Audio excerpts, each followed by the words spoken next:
Good night. And always remember, that's... Do you remember Joaquin Phoenix? The brilliant, enigmatic actor admired for his haunting performances and the unforgettable smile he gave the world as a Joker. But behind that iconic image was a life nothing like the one audiences imagined, a life shaped by poverty, instability, and a tragedy that would follow him forever. And even more shocking, it all began with a single night outside the Viper Room, the night his brother River Phoenix collapsed in his arms. How could someone destined for greatness carry so much hidden pain? The rare, private photos you've never seen, and the untold truth behind them will be revealed in this video. Stay until the end to understand why Joaquin Phoenix remains a name the world admires and mourns. Joaquin Raphael Phoenix was born on October 28, 1974 in San Juan, Puerto Rico, far from Hollywood, far from stability, and far from the future the world now associates with his name. His parents, Arlene and John Bottom, were searching for meaning at a time when they had very little to hold on to. They drifted across the Caribbean with their growing family, following a religious movement that would later become known for all the wrong reasons. Children of God, in the rare family photos taken during those years, you can see the contrast clearly. A smiling child standing in sunlight, and behind him, a world collapsing under the weight of its own secrets. Joaquin was too young to understand the movement's darker doctrine, but he felt the instability, the constant travel, the unfamiliar faces, the expectation to adapt to every new environment. There was no steady home, no consistent school, no sense of normal childhood. Life was motion, life was uncertainty. But there was one anchor, River, older, confident, already shining with the kind of natural magnetism that made people stop and watch. River was a calm in the storm, the brother who could turn hunger into laughter, who could make a bare room feel warm just by being in it. And Joaquin, quiet and introspective, grew up watching River receive the attention, the admiration, and the hope of the entire family. When the Bottom family finally left Children of God in 1978, the decision was driven by fear, a fear that the group's teachings were becoming increasingly harmful. They boarded a cargo ship to the United States with only what they could carry. No savings, no home waiting, no plan, just a desire to escape, just a desire to start again. They arrived in Los Angeles poor, exhausted, and determined. Arlene found work as a secretary. John struggled through a period of depression and uncertainty, and the children performed on street corners, singing harmonies, playing guitar, hoping someone would drop a few coins into a hat. In those moments, captured in faded snapshots, you could almost see the beginning of what would become their careers. Not glamour, not destiny, just survival. But even in the fragile early days, something else was growing inside Joaquin, a sensitivity deeper than most children, a quiet awareness of pain, a desire to understand emotions that didn't yet have names. While River soaked in the sun of natural charisma, Joaquin absorbed the shadows, the instability, the silence, the memories of childhood spent inside a movement that demanded obedience but offered confusion. These early experiences shaped him in ways he wouldn't fully understand until much later. They made him guarded. They made him observant. They made him feel, from a very young age, that life was unpredictable and that the people you love most could disappear at any moment. And as the Phoenix family slowly built a new life in California, rare photos from the era showed two brothers standing side by side, River radiating outward, Joaquin folding inward, two trajectories beginning to separate, two futures that would collide with tragedy. For now, they were just boys with big dreams, but fate had already chosen their roles. By the early 1980s, the Phoenix family was living in Los Angeles, a city where dreams and desperation often share the same street corner. River began attracting attention almost immediately. Talent agents saw something undeniable in him, a natural, intuitive brilliance that couldn't be taught. Every audition he entered seemed to transform into an opportunity. And as River rose, cameras followed. Joaquin, meanwhile, was still finding himself. He was only 8 years old when he walked into one of his first casting rooms, using the name Lee Phoenix, a nickname he chose because his siblings already had nature-themed names. When the producers asked him to smile, He hesitated, not out of fear, but out of honesty. Joaquin didn't know how to force emotions. He could only express what felt real. That was his gift. That was also his challenge. In early home videos and rare behind-the-scenes photos from those years, Joaquin often appears in the background, hands tucked into his pockets, eyes scanning the room, absorbing every detail. He wasn't trying to outshine River. He was studying the world around him, learning how people moved, how they spoke, how they hid their pain. His first on-screen roles came through television. In 1982, he appeared in Seven Brides for Seven Brothers, followed by small roles in Hill Street Blues and The Fall Guy. The parts were minor, but the emotional depth he brought to them was unusual for a child actor. Directors described him as intense and surprisingly mature. One casting assistant later recalled that Joaquin didn't just deliver lines, he lived inside them. Still, the public didn't notice him. Hollywood saw only River. As River's career accelerated, Stand By Me, 1986, Running on Empty, 1988, Joaquin traveled with him to sets, watching the film world unfold from the sidelines. He observed River's kindness with crew members, his humility with fans, and most of all, the weight of expectations placed on someone so young. It was during these years that Joaquin began to internalize a quiet truth.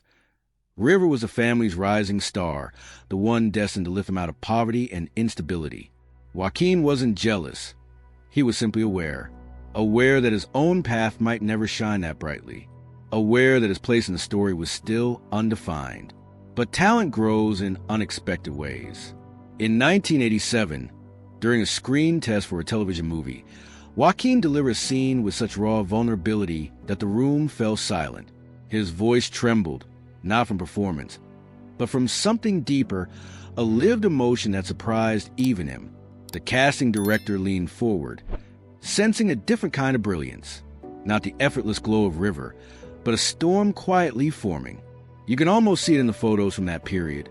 River at the center, radiant, hopeful. Joaquin slightly to the side, guarded but burning with intensity he didn't yet know how to control. Two brothers walking the same road, yet moving toward two entirely different destinies. These early steps shaped Joaquin in ways the world would only understand much later. After fame, after loss, after the night that would change everything. As the 1990s unfolded, the Phoenix family's world shifted in ways no one could have predicted. River was becoming one of Hollywood's brightest young stars, a symbol of sensitivity, youth, and artistic purity. The industry adored him, critics praised him, and fans saw him as the future of American cinema.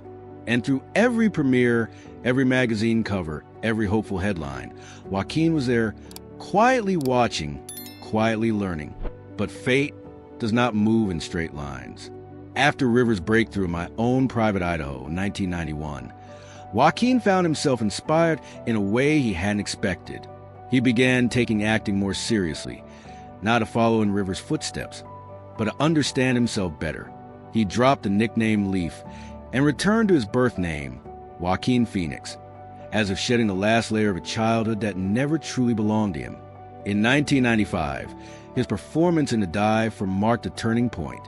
Acting opposite Nicole Kidman, Joaquin portrayed a troubled, impressionable teenager with unsettling authenticity. Critics took notice. Some called him unpredictable, others revelation. But almost everyone agreed. This was not a conventional young actor. There was something darker, heavier, more dangerous beneath the surface, a quality that set him apart from his peers. Hollywood began to whisper a new narrative. River was a light. Joaquin was the fire. And that fire grew brighter with each role. In U-Turn 1997, he played a volatile drifter with wild intensity. In Clay Pigeons 1998, he gave a performance layered with moral ambiguity. But it was Gladiator 2000 that changed everything. As Commodus, Joaquin delivered one of the most chilling antagonists in modern cinema. Fragile yet cruel, lonely yet manipulative, driven by longing and resentment. His eyes carried decades of unspoken pain, the kind that cannot be faked. Viewers saw a villain. Critics saw a masterpiece. But those who knew his past recognized something else entirely. Joaquin wasn't just playing Commodus. He was channeling every shadow he had ever carried. Award season followed. Interviews followed. Attention followed. For the first time, the world turned its gaze not to River, but to Joaquin. Yet fame brought with it a strange discomfort. In red carpet footage from that period, Joaquin often looks tense, almost burdened. His posture is closed, his smile fragile. Reporters ask about his process, his newfound success, his future roles. But beneath his guarded answers, you could sense a man wrestling with something deeper, a grief that never faded, a pressure that wasn't entirely his, a fear of losing control. Because while the public celebrated him as a rising Hollywood icon, Joaquin knew the truth. Talent and pain had always lived side by side within him. Every applause reminded him of the empty space, where River should have been. Every success echoed with the question he never dared to speak out loud. Why him and not me? And as Joaquin's star rose higher, the cracks inside him grew sharper. Rare photos from the early 2000s show a young actor who seemed older than his years, exhausted, withdrawn, searching for something he couldn't name. The world saw brilliance. But brilliance, especially the kind forged in childhood instability and loss, comes at a cost. And soon, that cost would catch up to him. Fame rarely protects the fragile. And by the early 2000s, the shadows Joaquin had carried since childhood were becoming impossible to hide. Even as the performances drew acclaim, those close to him noticed the signs. Long nights, sudden disappearances, and an intensity that felt less like artistic commitment and more like emotional exhaustion. Interviews from the era show a man uncomfortable in his own skin, shifting in his chair, avoiding eye contact, answering questions with disarming bluntness. Joaquin wasn't rude. He was simply overwhelmed by the attention and haunted by a tragedy the world didn't fully understand. Because behind the rising star, there was a night he could never escape. October 31st, 1993. Outside the Viper Room in West Hollywood, a dim, neon-lit club partly owned by Johnny Depp. Crowds gathered around a young man convulsing on the pavement. That man was River Phoenix, then only 23 years old. Joaquin, just 19, was inside the club moments earlier. Witnesses remember a burst of confusion, someone shouting for help, and then Joaquin running outside, kneeling beside his brother as River's body went limp in his arms. Rare photos from that night were never publicly released, but eyewitness descriptions paint a heartbreaking scene. Joaquin trembling as he dialed 911, his voice cracking as he begged for an ambulance. The recording captures a boy desperately trying to save the person who had always saved him. The world would later hear the call, panicked, raw, unforgettable. River was pronounced dead at 1:51 a.m. cause acute drug intoxication. Hollywood mourned a star lost too soon. But Joaquin lost far more. He lost one person who understood him completely, the one who gave him confidence, the one who shielded him from the instability of their childhood, the one who made the world feel safe. After the funeral, Joaquin disappeared from public life. For months, he refused interviews, ignored film offers, and avoided all questions about his brother. The press speculated. Reporters camped outside the family home. Headlines dissected River's final hours. But no article captured the truth. Joaquin wasn't grieving celebrity. He was grieving his only constant. Survivor's guilt became a quiet companion, a shadow he carried into every room. Friends have recalled that he questioned himself endlessly. Why wasn't he able to stop River from entering the club? Why didn't he recognize the signs? Why did he survive when River didn't? These were questions without answers, and they fueled the darkness inside him. By the mid-2000s, Joaquin began to struggle visibly. He turned to alcohol, often drinking alone in hotel rooms or backstage areas after long days of filming. In candid photos from this era, often captured by paparazzi, his eyes appear heavy, unfocused, as if he were physically present but mentally elsewhere. Even at award ceremonies, surrounded by cameras and applause, he looked uncomfortable, almost burdened by the expectations of fame. The mask began to crack during the filming of Walk the Line, 2005. To play Johnny Cash, Joaquin immersed himself completely, learning guitar, mastering Cash's voice, and tapping into his own reservoirs of pain. The performance was extraordinary, earning him a Golden Globe and an Academy Award nomination. But the intensity of the role pushed him deeper into drinking. Just as Cash battled addiction, Joaquin found himself facing the same demons. In 2006, after filming Wrapped, he entered rehab for alcohol dependency. The public narrative was clean and simple, a talented actor taking steps toward recovery. But privately, Joaquin was still wrestling with the ghosts of his past, the chaos of childhood, the loneliness of fame, and above all, the night he lost River. Then came one of the strangest chapters of his life. In 2009, Joaquin appeared on a Late Show with David Letterman, looking disheveled, wearing dark sunglasses, and speaking in a flat, disconnected tone. The world was stunned. Rumors exploded. Had he suffered a breakdown? Was he addicted again? Was this the end of his career? For almost a year, Joaquin remained the unsettling persona, erratic, unkempt, silent. Paparazzi photos from that period show a man who seemed to be unraveling, but the truth, revealed later, was more complicated. Joaquin had partnered with Casey Affleck to create a mockumentary, I'm Still Here, exploring the nature of celebrity, identity, and public expectation. It was performance art, intense, committed, and deeply misunderstood. Yet even after the truth came out, many wondered, how much of the act was real? How much of it was Joaquin's unresolved pain surfacing in unexpected ways? Because by then, one thing was clear.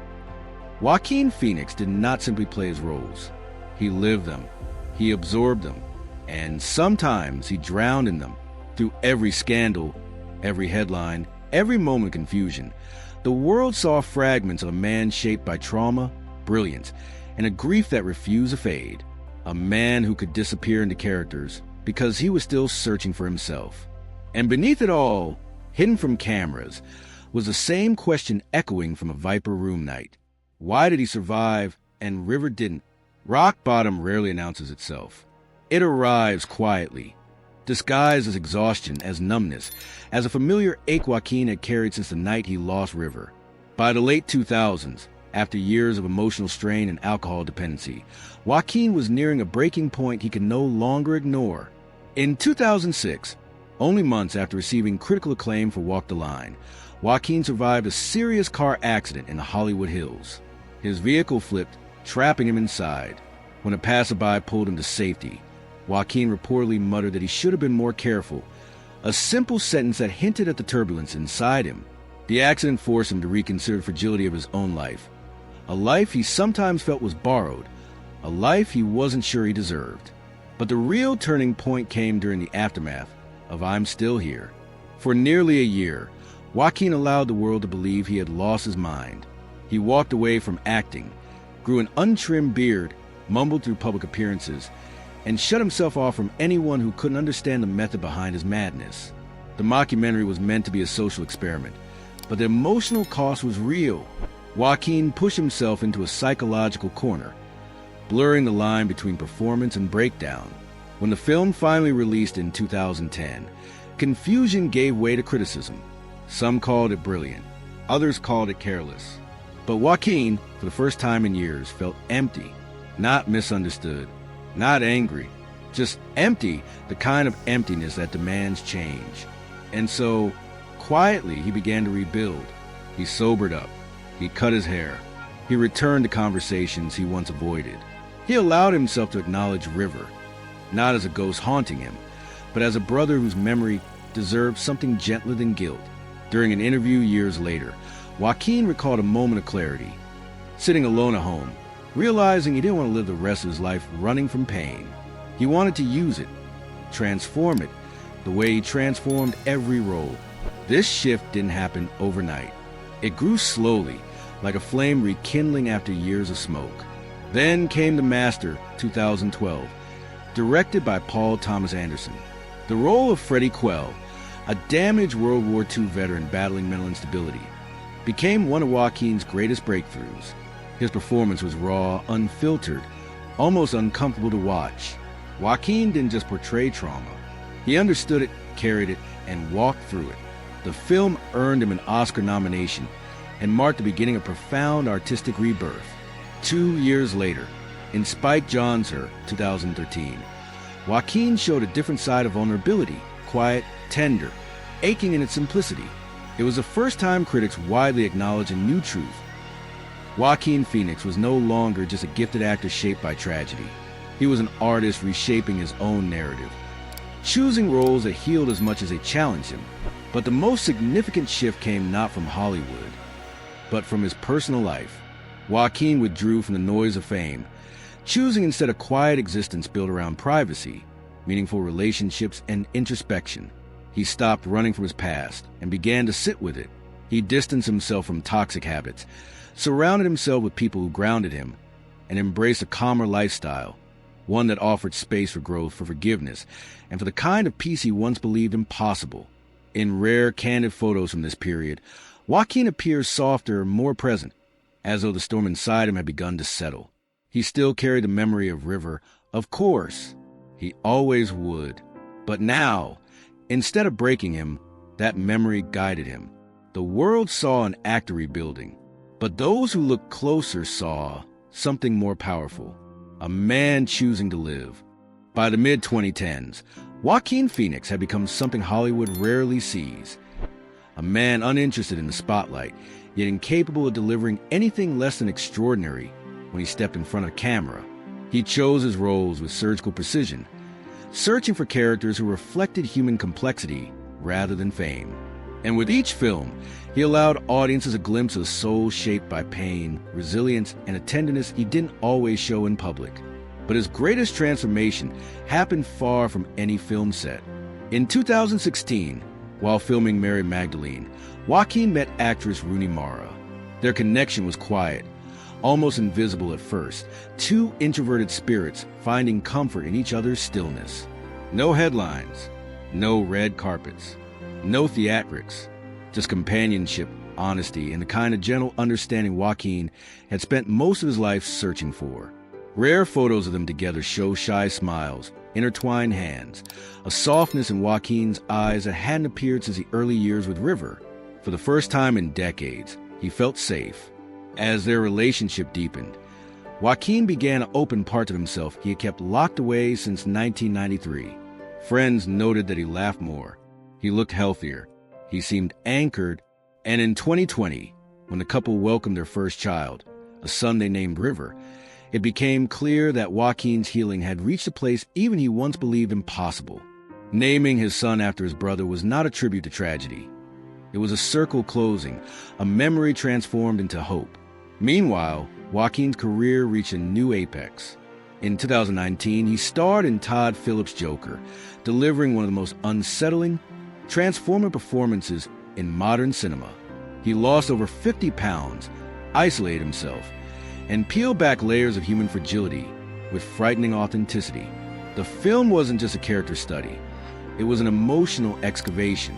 Joaquin infused Arthur Fleck with the loneliness of his childhood, the instability of his early years, and the grief that had lived under his skin for decades. Audiences were mesmerized. Critics were shaken. Hollywood had never seen a Joker like this. Not stylized, not cartoonish, but painfully human. When Joaquin accepted the Academy Award for Best Actor in 2020, he spoke with the calm of a man who no longer feared vulnerability. His speech wasn't about triumph. It was about compassion, growth, and second chances. It was about using pain without letting it consume you. Even in front of millions, he stood not as a Hollywood icon, but as a survivor who had finally learned how to live. In the years that followed, Joaquin continued choosing roles that mirrored his internal evolution, complex, introspective, often flawed characters searching for meaning in broken worlds. Yet off-screen, he chose simplicity. A quiet home life with Rooney, activism rooted in empathy, and a fierce dedication to protecting his family's privacy. And slowly, the world's understanding of Joaquin Phoenix began to change. He was no longer defined by tragedy, no longer trapped in River's shadow, no longer running from the parts of himself he once feared. Instead, he became a symbol of reinvention, proof that a person's darkest moments can shape, but not define their future. His difficult childhood, his battles with addiction, his near collapse in 2009, and the unbearable loss of River became chapters in a larger story of survival. Joaquin's legacy is not just the films he left behind. It is the emotional truth he brings to them. It is the way he honors his brother by living fully. It is the way he turns private pain into performances that echo across generations. And for his fans, for anyone who has ever carried grief, doubt, or fear, Joaquin Phoenix represents something profoundly human. that even the deepest wounds can become a kind of light. When we look back at the life of Joaquin Phoenix, it's easy to focus on acclaim, the Oscar, the unforgettable performances, the characters that linger long after the credits fade. But the true story of Joaquin is not found on the screen. It lives in the quiet spaces between the roles, in the years of uncertainty, in the grief he carried, and in the resilience that carried him back. There's a rare photo taken long before fame. Joaquin is a boy standing next to River on a sunlit sidewalk. River is smiling, bright and effortless. Joaquin is quieter, observing the world with those solemn eyes that would one day captivate millions. Two brothers frozen in time. Two paths not yet written. Two futures shaped by both love and loss. Decades later, another image mirrors the first. Joaquin holding his newborn son, River, close to his chest. No spotlight, no audience. Just a man who has finally found a way to honor the past without being consumed by it. A man who understands that healing is not forgetfulness, but transformation. Joaquin's life reminds us that brilliance often emerges from places we try hardest to hide. That pain, when faced instead of buried, can become a kind of truth, raw, imperfect, deeply human. And that even the people shaped by the darkest nights can create something luminous for the world to see. His journey is not a story of tragedy. It is a story of survival, of reinvention, of choosing again and again to live. And as the curtain falls, we are left with lingering thought. Great actors disappear into their characters, but the greatest ones reveal themselves through them. Joaquin Phoenix did both.